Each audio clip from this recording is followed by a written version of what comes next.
This Torah class is brought to you by TorahAnytime.com.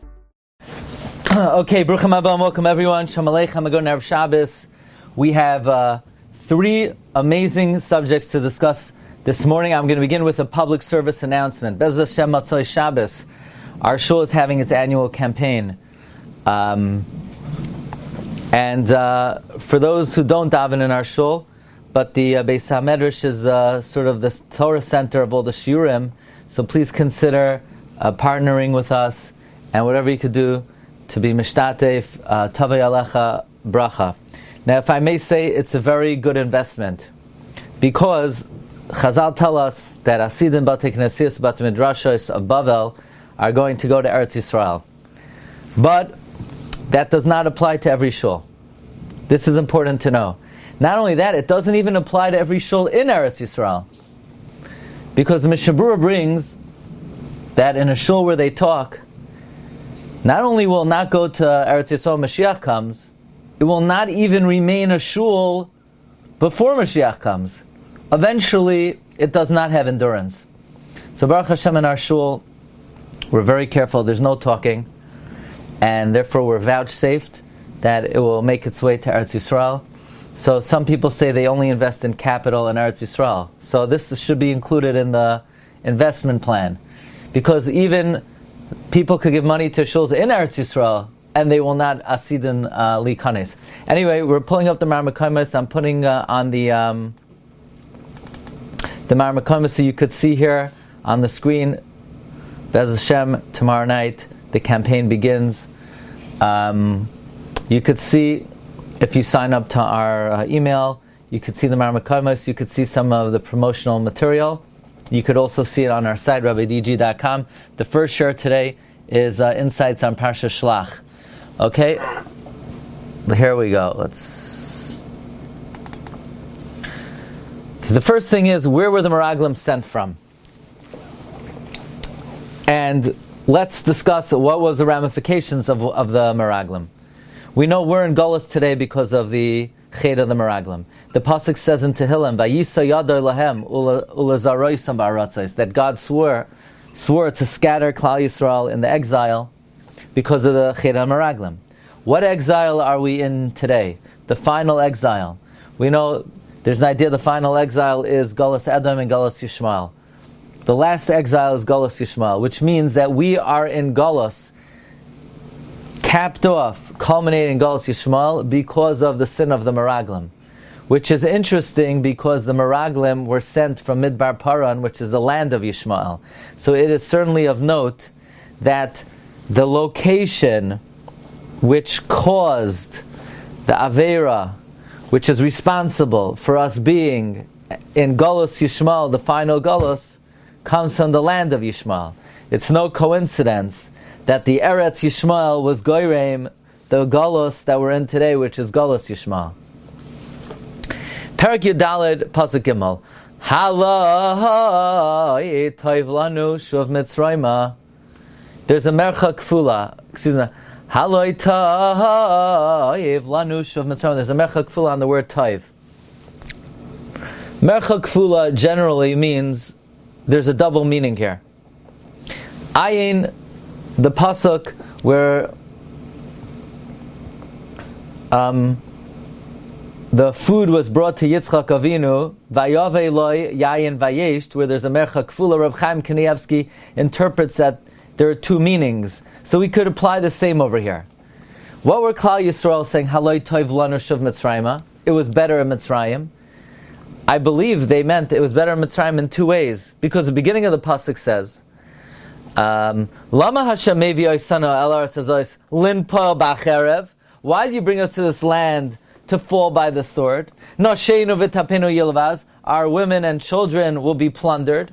So they're saying that there are two detrimental things that will happen to them in Eretz Yisrael. They'll fall by the sword, and their children will be plundered. So when they said, Haloi toiv lanu shuv Mitzrayma, the reason there's a mercha kfula is because implicit in what they were saying is that there were two benefits of what they were accomplished of staying in Mitzrayim. Number one, they wouldn't be killed by the sword. And number two, their women and children would not be plundered. Okay. Next. This is Oyam V'Noira. You ready? I saw this Rashi many times. Mamish Oyam V'Noira. On the pasuk Hashem Erech Hapayim, Moshe Rabbeinu is invoking a Gimel Midas Rachamim. Rashi says Hashem is slow to anger for tzaddikim and Rishayim. Says Rashi, when Moshe went upstairs, he found HaKadosh Baruch Hu was writing Yud Gimel Midas. Moshe said, right, just to the tzaddikim, right? So Hashem said, no, even to the Rishayim. Moshe said, why to the Rishayim? Destroy the Rishayim. Hashem said, I swear, you're going to need this. So the Jews sinned by the Egal. Moshe Rabbeinu davened Erech Hapayim. Hashem said, what do you mean? V'halo yamarti l'tzadikim. What are you davening Erech Hapayim? You told me I should only be kind, only tolerant to the righteous. So Moshe said, but you told me you're going to be tolerant even to the wicked. I don't understand this conversation between Hashem and Moshe. Moshe Rabbeinu is davening. He's saying, Hashem, help us out. Bail us out. We sinned. Bail us out. So what does Hashem say? No, I can't. You said only to the wicked. So Moshe said, no, but you said, I'm sorry. Moshe said, Hashem says to Moshe, you said only to the righteous. So Moshe said, but you said even to the wicked. Why would Hashem tell Moshe, but you said even only to the righteous? Yeah, but Moshe was wrong. And Hashem knows the truth. Why would Hashem say this inaccuracy to Moshe? Moshe, but you said only to the righteous, so don't expect tolerance to the wicked. You said only to the righteous. Why would Hashem? It sounds like a marital. Sounds like a marital. Yeah, you said, but you said. Sounds like a squabble. What's going on over here? Hashem tells Moshe Rabbeinu, but you said only to the righteous. But Moshe was wrong. Hashem already told him he was wrong. I think we learned something very important from here. The Gemara tells us in Sanhedrin that not everyone's going to have Tchiyas HaMesim. Only if you believe in it. If you don't believe in it, you don't get it.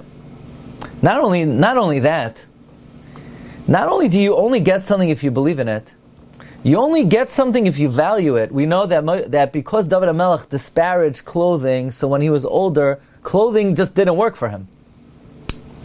It says in Pirkei Avos, don't disgrace anything. You might need it one day. I think what that means is, if you disgrace something and you're going to need it, it's not going to work for you. Don't put anyone down. You may need them one day, and when you need them, they won't be able to help you if you disparage them. So Moshe's got a problem. The problem is, once Moshe said to HaKadosh Baruch Hu, only be tolerant to the righteous, even though Hashem said, I do it even to the wicked, but because Moshe Rabbeinu didn't fully want that, accept that, believe it, value that, when he needed it, Hashem's not arguing with him. He's saying, Moshe, you can't daven for mercy for the wicked. You don't think that mercy should be displayed to the wicked, so I can't give it to you. It's not a fight, it's reality. You think Yud Gimel Midas only for the righteous, so I can't show it to the wicked. So Moshe has to say, no, Rebbe Shalom, once you told me, I was mekabel it. I accepted it. I believe it. I integrated it. There's not a fight. It's not a petty dispute, obviously. But there's something very significant over here. Since Moshe Rabbeinu said to Hashem, only display Erech Hapayim to the righteous, so Moshe can't use the tolerance Hashem has to the wicked. Okay. Now, we say every Yom Kippur, we say in Slichos, Vayomer Hashem salachti kidvarecha. Hashem said, I forgive you like you said. This is very important. What did you said? What does that refer to? The argument Moshe used is as follows. Hashem, if you kill the Jewish people now, you know what people are going to say? They're not going to say they were punished because of their sin. They're going to say, you don't have the ability to save them. And that's going to be a chil Hashem. And Hashem said, I forgive them because of that. Meaning, the most compelling argument to gain something from HaKadosh Baruch Hu is the argument of Kiddush Hashem. where if somebody's davening for something, say, Ribbon Shalom, please send refuah, send a Yeshua, not because the person's in pain, not because the person needs it, not because I need it. Say, Ribbon Shalom, it's a Kiddush Hashem. It's a Kiddush Hashem if you help us out. It shows your power, your kindness, your salvation. And therefore, if a person needs something, whatever it is, they should say to Hashem, Hashem, please give it to me. I'll be mefarsem your yechilas, your ability, your chesed. That's the strongest argument, because Hashem says that I'm going to atone the Klal Yisrael. Why? Kidvarecha, because of what you said, that nobody should say I can't do it. Okay. Next.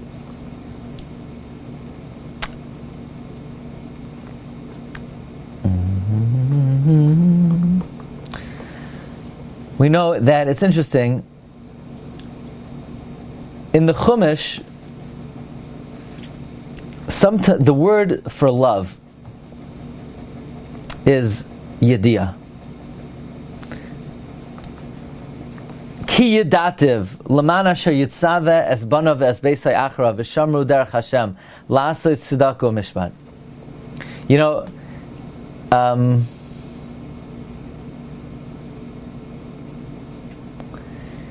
the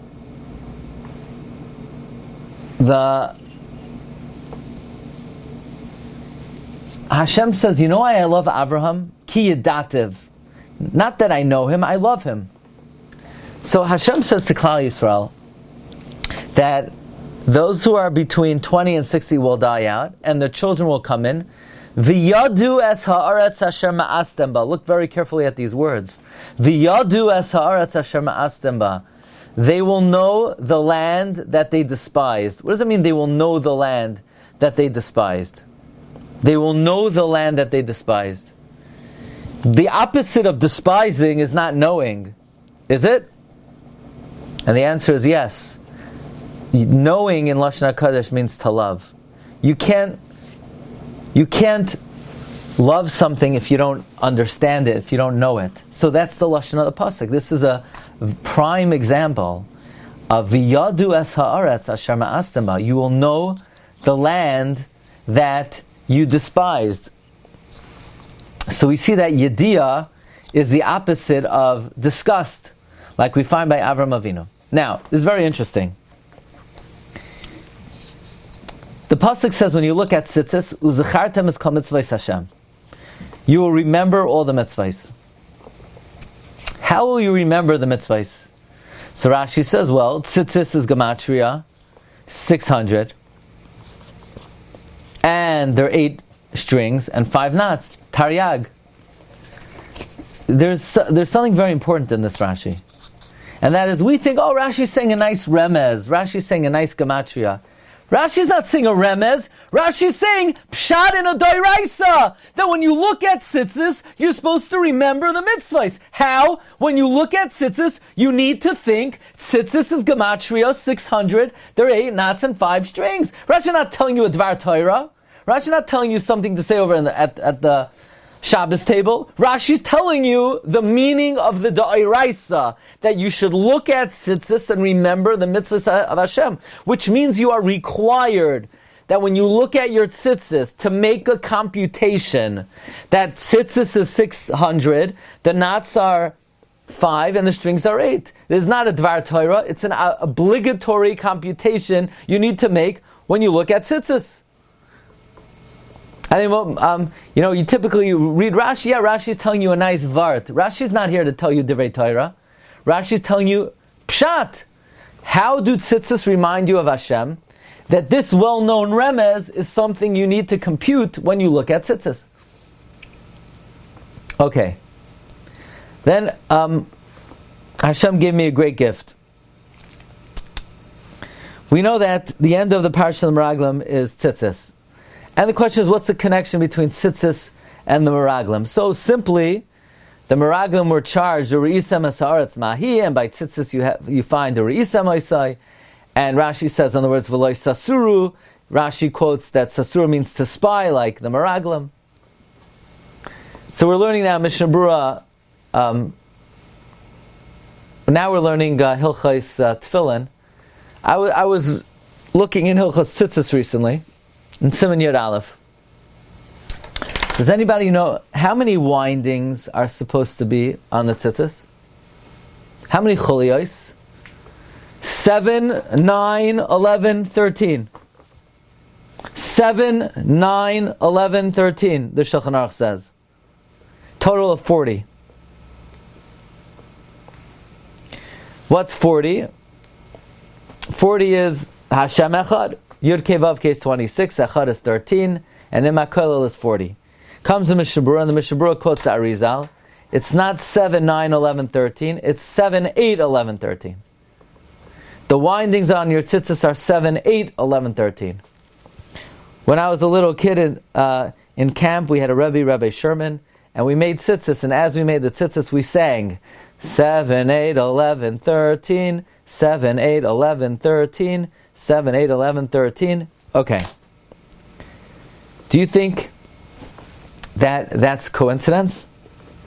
We know there's a big question that they traveled, that we wandered in the Midbar 40 years because the Meraglim spied out the land for 40 days. The thing is, we weren't in the Midbar for 40 years. Because we left Egypt on Pesach, Tesvav Nisan. We didn't enter Eretz Yisrael. We entered Eretz Yisrael Yud Nisan, which is 4 days earlier than 40 years. So it's really 40 years minus 4 days. And anyway, it takes 11 days to get from Har Sinai to Eretz Yisrael. So even if we wouldn't be wandering in the desert, it would have taken us 11 days. Achad Asar Yomei Chorv, which means we weren't in the Midbar for 40 years. We were in the Midbar 40 years minus 15 days. So the Pninei Aryeh, we said this over earlier in the week, says an amazing thing. You're right, they were not in the Midbar 40 years, they were there 40 years minus 15 days. The thing is that it was, for every day of spying, they had to do a year in the Midbar, which means for every 2 hours of spying, they had to do a month. Where for every hour of spying, they did 15 days. But there was 1 hour that the Meraglim were kosher. Rashi says, Kulam anoshim, kol anoshim shebemikra kisherim hayu, malamed shebe'ois shah, Kisherim hayu. So for 1 hour, the Meraglim were kosher. So for that hour that they were kosher, they didn't have to wander in the Midbar for 15 days. So really, they were in the Midbar for 39 years. Says the Pnei Aryeh, why is Malchus only 39, not 40? Because the evil, really, the Meraglim did 40 days. That 40 days inculcated within Klal Yisrael 40 levels of evil. But since they really only did 39, so the Chachamim came and they said, we only give 39 Malchus. Could it be then that after the Parsha of the Meraglim, Hashem gives us the mitzvah of tzitzis that has 40 windings, but really 39, as an atonement and a kapara for the 39 days of sivuv that the Meraglim did in Eretz Yisrael. So there might be another connection between the mitzvah of tzitzis and the spying of the Meraglim. Okay. That concludes our first segment. You've just experienced another Torah class brought to you by TorahAnytime.com.